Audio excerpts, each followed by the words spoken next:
ناظرین، آج ہم بات کر رہے ہیں بھارت کی، اور بھارت کو ایک اور زناٹے دار تھپڑ رسید ہوا ہے۔ اس کے علاوہ اسی خبر میں جو اصل خبر ہے وہ یہ ہے کہ چین بھارت سے کچھ اور علاقے علیحدہ کرنا چاہتا ہے۔ پہلے جو علاقے ہیں وہ تو ہیں ہی ہیں، لیکن کچھ اور علاقے علیحدہ کرنے کا اس نے منصوبہ بنایا ہے، بلکہ اعلان کر دیا ہے۔ اور اس میں بھارت کے اندر ایک تشویش اور پریشانی اور افراتفری کا عالم ہے۔ اور دوسری خبر بھی بھارت کے حوالے سے وہ یہ ہے، Modi government I M F سے فراڈ کرتی ہوئی پکڑی گئی ہے۔ اس نے فراڈ کیا ہے، آئی ایم ایف کو جعلی اعداد و شمار دیے ہیں، جسے ہم کہتے ہیں کہ اعداد و شمار میں چلاکیاں کرنا، ہوشیاریاں کرنا، وہ کیا ہیں؟ اور پھر آئی ایم ایف نے اس کو پکڑ لیا ہے، اور اب اس کو پکڑ کے جو اس کی گریڈنگ کی ہے، یعنی کہ جو اس کی اوقات اس کو یاد کرائی ہے، اس کے بارے میں آپ کو میں تفصیل سے بتاتا ہوں میاں طاہر۔ تو سب سے پہلے تو میں بات کر لیتے ہیں آئی ایم ایف کی۔ آئی ایم ایف نے انڈیا کی گریڈنگ کی ہے، اور ہر ملک کی کرتا ہے۔ مثلا اس گریڈنگ میں وہ دیکھتا ہے کہ اس ملک کی جی ڈی پی کیا ہے، یعنی کہ اس کی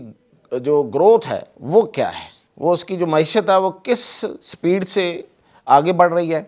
پھر وہ یہ دیکھتا ہے کہ مہنگائی کتنی ہے، اور پھر روزگار کتنا مل رہا ہے لوگوں کو،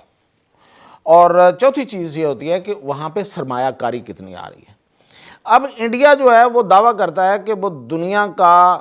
کبھی تو وہ یہ کہہ دیتے ہیں کہ وہ دنیا کا فاسسٹ گروتھ کرنے والا ملک ہے، یعنی کہ اس کی معیشت جو ہے وہ سب سے تیزی سے گرو کر رہی ہے۔ حالانکہ چائنا جو ہے وہ بہت تیزی سے گرو کر رہا ہے، لیکن انڈیا والوں نے جو اعداد و شمار دکھائے پچھلے 2-3 سالوں میں،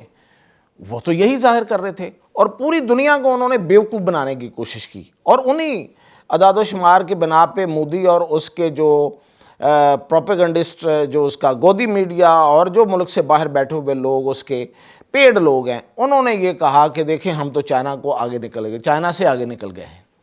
حالانکہ پوری دنیا یہ جانتی ہے کہ چائنا کے اندر جو مڈل کلاس اور لوئر کلاس کے درمیان کوئی ہے ہی نہیں، یہ ایگزسٹ ہی نہیں کر رہی۔ Middle class, upper middle class, بس وہاں پہ 2 کلاسز ہیں، اپر مڈل کلاس اور مڈل کلاس ہے، لوئر مڈل کلاس ہے ہی نہیں۔ اور اس کے مقابلے میں انڈیا میں غربت اتنی زیادہ ہے، یعنی کہ میں اب لوئر مڈل کلاس سے بھی نیچے، لوئر مڈل کلاس تو وہ ہوتی ہے نا جو کچھ نہ کچھ اپنی کمائی کر رہی ہے، رہ رہی ہے، جس کے پاس کوئی چھت ہوتی ہے، کوئی کھانے پینے کو ہوتا ہے، وہ 2 ٹائم کی روٹی 3 ٹائم کی کھا سکتے ہیں۔ لیکن یہ اس سے بھی نیچے لوگوں کی، کروڑوں کی تعداد میں وہاں پہ لوگ ہیں کہ جو 2 ٹائم کی روٹی نہیں کھا سکتے، جن کے پاس چھت نہیں ہے، جن کے پاس لیٹرین نہیں ہے۔ یہ حالت ہو جس ملک کی، اور وہ یہ کہے کہ میں دنیا کا سب سے تیز ترین ترقی کرنے والا ملک ہوں۔ اب یہ تو اعداد و شمار کے ساتھ یہ کھیلتے رہے، یہ گمکریاں کرتے رہے، لیکن اب اس کو یہ جو ڈیجٹ فجنگ ہے اس کو پکڑ لیا آئی ایم ایف نے۔ اب کر کیا رہا تھا انڈیا یہ کر رہا تھا کہ یہ 2011-12 کا ایک فارمولہ ہے، WPI ایک فارمولہ ہے، جس کے تحت جو معیشت ہے اس کی گروتھ بتائی جاتی ہے، وہ اس کے تحت ہی کرتا چلا آ رہا تھا، جبکہ دنیا اس سے آگے PPI ایک فارمولہ ایک نیا ہے جو آئی ایم ایف اور ورلڈ بینک نے دیا ہوا ہے، اس کے تحت کر رہی ہے۔ پوری دنیا کی معیشت PPI فارمولے کے تحت، یہ آپ سادہ الفاظ میں آپ کو بتا رہا ہوں کہ اس کو ماپا جاتا ہے کہ کس کی کون سی جو معیشت ہے وہ بہتر جا رہی ہے۔ تو یہ پرانے پہ لگے ہوئے تھے، اور اس کی وجہ سے پھر اس کو جب ان کے پرانے فارمولے کا جائزہ لیتے ہوئے نئے فارمولے پہ آئی ایم ایف نے اس کو گیج کیا، کیونکہ ظاہر ہے کہ آپ نے پوری دنیا کے مقابلے میں دکھانا ہے نا کہ انڈیا کتنا ترقی کر رہا ہے۔ یہ تو نہیں ہو سکتا کہ انڈیا پرانے فارمولے پہ اکیلا ہی کھڑا رہے اور پوری دنیا جو ہے وہ نئے فارمولے پہ آ چکی ہو۔ تو اس سے یہ پتہ چلا کہ اس کی معیشت جو ہے وہ جو بتائی جا رہی ہے وہ نہیں ہے، یعنی کہ جو انویسٹمنٹ ہے وہ اتنی نہیں ہے جتنی بتائی جاتی ہے، پیداوار اتنی نہیں ہے جتنی بتائی جا رہی ہے، بے روزگاری بے انتہا کی ہے، مہنگائی بہت زیادہ ہے۔ اور میں نے جو آپ کو بتایا بے روزگاری تو بے روزگاری، وہاں تو خط غربت سے نیچے جو رہنے والے ہیں لوگ، جو سسک سسک کے مر رہے ہیں، جو اتنی بڑی بڑی اونچی عمارتیں اڈانی اور آبانی کی ہیں، ان کی بنیادوں پہ میں لاکھوں لوگوں کا خون ہے۔ یہ اس نے پکڑا ہے آئی ایم ایف نے، اور اب اس کو گریڈ دیا ہے C، نیچے سے دوسرے نمبر پہ آیا ہے۔ انڈیا دوسرے نمبر پہ آیا ہے، لیکن نیچے سے A B C D، D آخری ہوتا ہے، کسی ایتھوپیا کا، کسی کوئی بہت برے حالات والے ملک کا ہوگا، تو اس کا ہے سی۔ اب اس پہ اس وقت بڑی چڑھائی ہوئی ہے انڈیا میں، اس کی جو اپوزیشن ہے، کانگریس کہہ رہی ہے کہ سی گریڈ ایکٹر کی سربراہی میں جو ملک چلے گا اس کی معیشت سی گریڈ ہی ہوگی۔ وہ سی گریڈ ایکٹر اس کو کہہ رہے ہیں، مودی کو، ایکٹنگ بہت کرتا ہے نا، سینہ چوڑا، میرا مائی فرینڈ کہتا ہے دوسروں کو، پتہ نہیں کیا کیا ڈرامے بازیاں کر رہا ہوتا ہے، اور میں ایسے جا رہا ہوں اور ایسے جا رہا ہوں اور پتہ نہیں کیا، تو اس لیے اس کو کہہ رہے ہیں کہ یہ ایک ڈرامے باز ہے۔ تو اس طریقے سے یہ ہوا ہے کہ بھارت کی جو جعلی جی ڈی پی کی گروتھ تھی اس کی ہنڈیا بیچ چراہے میں پھٹ گئی یا پھوڑ دی گئی، تو آئی ایم ایف نے پھوڑ دی۔ یہ تھی آئی ایم ایف کی۔ اب میں آگے چلتا ہوں کہ انڈیا کے ساتھ ایک اور بڑا ہاتھ ہوا ہے، وہ یہ ہوا ہے، میں آپ کو پہلے بھی بتا رہا تھا کہ چائنا اروناچل پردیش لے چکا، اور وہ اس نے کہا ہے کہ وہ میرا ہے۔ پچھلے دنوں ایک بڑا ایک اہم واقعہ بھی ہوا ہے ایئرپورٹ پہ کہ ایک خاتون وہاں کی تھی، اور اس نے کہا، تو انہوں نے کہا، چائنیز اہلکاروں نے کہا کہ بھائی کس اروناچل کی بات کر رہی ہیں، وہ تو ہمارا ہے، چائنا ہے، وہ تو انڈیا کا حصہ ہی نہیں ہے۔ اور وہ اس کا نام انہوں نے زنگیان رکھ دیا، اور اس کی ساری اس کی لیکس، یعنی کہ اس کی جو جتنی اس کی دریا ہیں، نہریں ہیں، ان سب کے نام، پہاڑوں کے نام انہوں نے اپنے رکھ دیے ہیں۔ اب چائنا نے ایک اور تھپڑ اس کو مارا ہے، اور وہ مروایا ہے نیپال سے۔ آپ یوں سمجھیے کہ 22 گنا چھوٹے ملک نے انڈیا جیسے ہاتھی کو، یعنی کہ ایک چونٹی ہاتھی کی وہ جو ہوتی ہے نا سونڈ، اس میں گھس گئی ہے، اور ہاتھی اس وقت تڑپ رہا ہے۔ ایک چونٹی ہے نا، 22 گنا کم ملک نیپال، اور وہ گھس گیا ہے، مطلب اس میں سونڈ میں گھس گیا، اور اب وہ جو ہاتھی ہے نا وہ تکلیف میں ہے۔ اس نے یہ کہا ہے، چائنا نے ایک نوٹ چھاپ کے دیا، چائنا کی پرنٹنگ کر کے دی نیپال کو، کرنسی نوٹ 100 روپے کا، تو اس کے اوپر اس نے جو نقشہ بنایا ہے، اس نقشے کے تحت 3 علاقے بڑے اہم ہیں،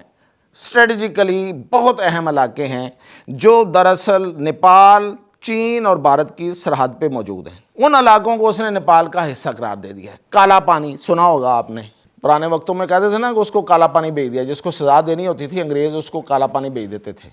دور دراز علاقہ اور الوف اور وہ اس طرح کا علاقہ۔ تو وہ بیسیکلی انڈیا، اس کو فی الحال تو انڈیا کے کنٹرول میں ہے۔ دوسرا ہے لیپو لیک، اور تیسرا ہے لمپیا دھورا۔ یہ 3 علاقے ہیں، ان تینوں علاقوں کو اس نوٹ میں اس نے نیپال کا حصہ دکھا دیا چائنا نے۔ اب یہ اگر نیپال کے پاس آتے ہیں، چائنا تو کہہ رہا ہے کہ آ گئے ہیں، تو اس کا مطلب چائنا نیپال کے پیچھے ہے، اور چائنا چاہ رہا ہے کہ وہ آ جائیں، تو اگر آتے ہیں تو کیا ہوگا؟ دیکھیں، کالا پانی جو ہے یہ ایک پہاڑی علاقہ ہے، اور اس کا یہ شمال میں ہے بیسیکلی، یہ ساری چیزیں یہ جو میں آپ کو بتا رہا ہوں انڈیا کا شمال بنتا ہے۔ اگر یہ کالا پانی جو ہے یہ آتا ہے تو یہ بیسیکلی یہ تینوں جو ہیں، یہ اتراکھنڈ جو اس کا علاقہ، اس کا بھارت کہتا ہے یہ حصہ ہے، تو پورا وہ علاقہ بھارت سے علیحدہ ہو جائے گا، اس کا حصہ بن جائے گا۔ لیکن یہ صرف کالا پانی کا معاملہ نہیں ہے، اس کے ساتھ جڑا ہوا ہے لمپیا دھورا۔ لمپیا دھورا جو ہے اس کا جو دریا ہے وہ کالا پانی سے نکلتا ہے، اور لمپیا دھورا جو ہے یہ جو کالا پانی ہے یہ اکٹھے ہو جائیں گے پھر، یعنی کہ ان کا دعویٰ یہ ہے کہ یہ جو دریا جہاں سے نکلتا ہے کالے پانی کا، تو وہ اور جہاں پانی جاتا ہے تو وہ ایک ہی علاقہ ہے، تو وہ ہمارا ہو گیا۔ اس طریقے سے یہ 2 علاقے انہوں نے کہا یہ ہمارے ہیں۔ جو لیپو لیک ہے یہ بیسیکلی آپ نے یہ لیک، جس طرح لے ہے لداخ، یہ اسی زبان کے لفظ ہیں۔ یہ لیپو لیک پاس ہے ایک، یہ درہ ایک، یہ بیسیکلی انڈیا کو چائنا کے ساتھ ملاتا ہے، یہ اس کا رستہ ہے ادھر سے، لیکن نیپال سے ہوتا ہوا جاتا ہے۔ یہ بہت اہم رستہ ہے، اگر یہ چلا جاتا ہے تو انڈیا کا اور تبت کے ساتھ ہوتا ہوا۔ آپ کو پتا ہے تبت پہ ایک پھڈا بنا ہوا ہے چائنا کا، اور چائنا نے اس کو رکھا ہوا ہے اپنے پاس، لیکن اس کے رہنماؤں کو انڈیا نے دلائی لاما کو اپنے پاس رکھا ہوا ہے۔ تو اس لیے اب دیکھیں نا کہ جب آپ پنگے لیں گے، آپ نے دلائی لاما کو رکھا ہوا، اس نے کہا چلو ایسے تو ایسے ہی صحیح، پھر یہ 3 ملک، یہ 3 حصے جو ہیں نا یہ پھر نیپال کے پاس، نیپال کا مطلب چائنا کے پاس آ گئے نا، انڈیا سے تو گئے۔ اب جب انڈیا سے گئے تو پھر یہ صرف انڈیا سے نہیں جاتے یہ، بلکہ یہ جو اس کا شمالی علاقہ ہے، پورا شمالی اضلاع جو انڈیا کے ہیں، اس میں ہریانہ ہے، اتراکھنڈ ہے، جموں کشمیر ہے، ہماچل پردیش ہے، لداخ ہے، لیہ ہے، یہ ساری ان کی جو سیکیورٹی ہے نا وہ کمپرومائز ہو جائے گی، انڈیا کے لیے ان کی سیکیورٹی کرنا بہت مشکل ہو جائے گا۔ تو پھر میں آپ کو صحیح کہتا ہوں نا، میں نے آپ سے پچھلے ویلاگ میں دعویٰ کیا تھا نا میں نے، کہ میں آپ کو بتاؤں گا کہ چائنا اور کون سے علاقے لے گا، صرف یہاں تک نہیں رہے گا جو اس نے زنگیان کا نام دے کے اپنا ایک علاقہ بنائے، وہاں تک نہیں رہے گا، اس میں اب یہ علاقے بھی جائیں گے، لداخ بھی جائے گا، لے بھی جائے گا، اور پھر آگے یہ علاقے جو میں آپ کو گنوا رہا ہوں یہ بھی اسی کے پاس ہی جائیں گے۔ تو یہ ہے اصل میں بھارت کی جو درگت بن رہی ہے اور جو بھارت کا گراؤ ہو رہا ہے۔ اب بھارت خیر منائے، اجازت دیجیے۔